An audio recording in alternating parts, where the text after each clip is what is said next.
Bismillahirrahmanirrahim. Assalamualaikum warahmatullahi wabarakatuh. Di video kali ini kita akan membahas tentang limit dan kekontinuan, yang mana submateri untuk materi limit dan kekontinuan ini terdiri dari beberapa bagian ya. Yang pertama pengantar limit, yang kedua definisi limit fungsi, kemudian ada teorema limit dan limit fungsi trigonometri, lalu ada limit tak hingga serta kekontinuan. Nah, untuk yang pertama kita bahas dulu tentang pengantar limit. Nah, sasaran kuliah kita untuk submateri ini untuk mudah memahami konsep limit dan menentukan nilai limit secara intuitif. Nah, untuk mengantarkan materi limit ini, saya mengajak kalian untuk memperhatikan terlebih dahulu ya fungsi f(x) yang sama dengan x pangkat 3 dikurang 1 per x dikurang 1. Nah, jika kita memperhatikan fungsi ini, maka fungsi f(x) ini akan terdefinisi untuk setiap x yang merupakan anggota bilangan real. Jadi maksudnya bilangan real apapun itu yang jika kita substitusi dia ke dalam variabel x, maka dia akan memiliki nilai, kecuali untuk x dikurang 1 ini yang merupakan penyebut dari fungsi f(x), ini syaratnya tidak boleh sama dengan 0. Kenapa? Karena fungsi f(x) ini merupakan suatu fungsi rasional yang jika penyebutnya itu bernilai 0, maka fungsi tersebut tidak akan memiliki nilai.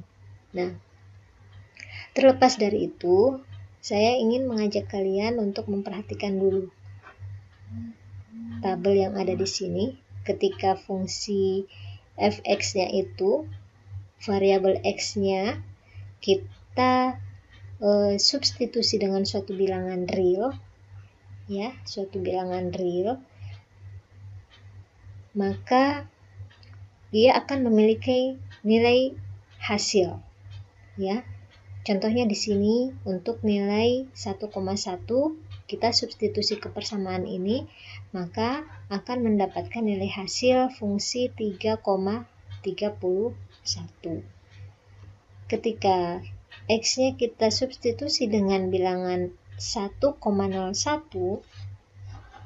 itu kita substitusi akan menghasilkan nilai fungsi 3,0301.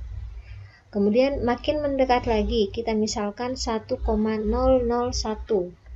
maka nilai hasil fungsinya adalah 3,003001. Nah, untuk nilai x yang sama dengan 1, maka kita tidak akan mendapatkan nilai. Kenapa? Karena ketika x-nya kita substitusi dengan angka 1, maka penyebutnya akan menghasilkan 0. Suatu bilangan yang dibagi dengan 0, maka kita tidak akan memiliki nilai. Nilainya tidak akan terdefinisi. Nah, kemudian kita makin menuju ke bilangan yang lebih kecil daripada 1, misalnya 0,999, maka setelah disubstitusi akan mendapatkan nilai ini. Begitupun jika nilainya lebih besar lagi, 0,99, hasilnya ini, dan ketika x-nya kita substitusi dengan bilangan 0,9, maka hasilnya ini. Nah, dari tabel ini kita lihat bahwa angka atau bilangan substitusi yang kita masukkan ini merupakan bilangan yang besar, kemudian menuju ke bilangan yang lebih kecil, yaitu 1. Nah, ini dari bawah juga, ketika kita mengambil nilai yang lebih kecil, kemudian sedikit-sedikit berangsur membesar sehingga menghasilkan nilai 1, maka nilai hasilnya pun itu kita melihat bahwa dari atas dia makin mengecil, 3,31, 3,0301, 3,003001, maka nilainya ini makin mengecil ya.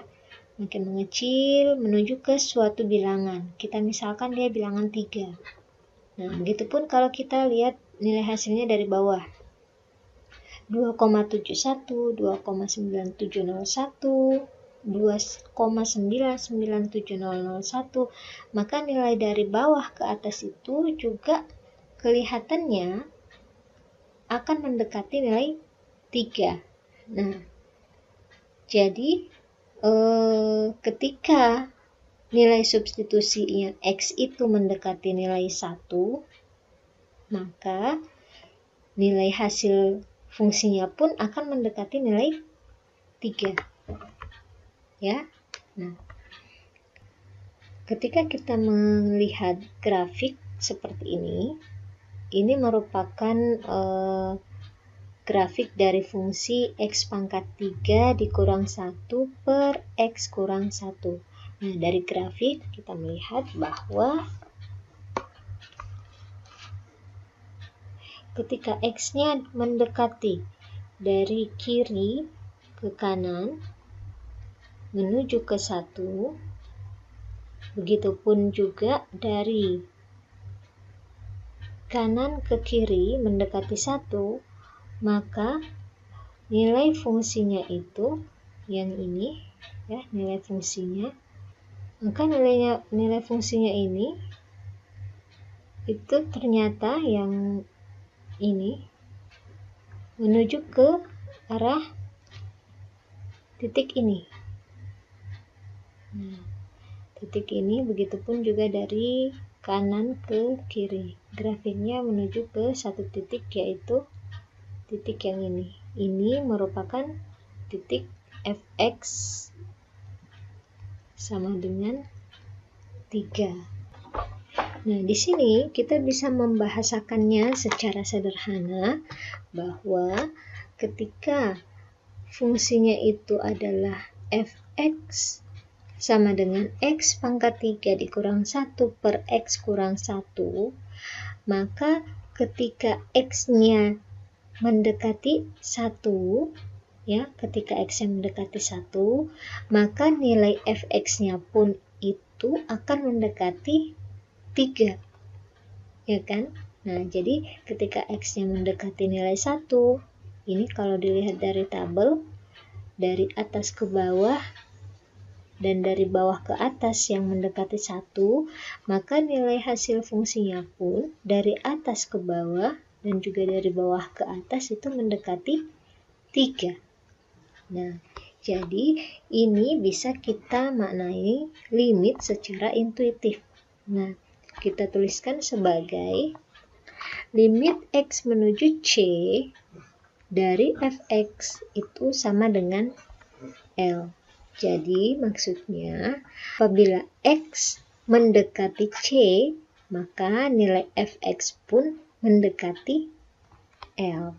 Nah, itulah arti dari limit secara intuitif ya, secara sederhana. Di sini nilai X-nya tidak mencakup X ya. Jadi X itu hanya mendekati C. Jadi X tidak sama dengan C. Nah, kemudian fungsi f ini menandakan bahwa X itu tidak harus terdefinisi di C. Itu yang dimaksud dengan limit f di C.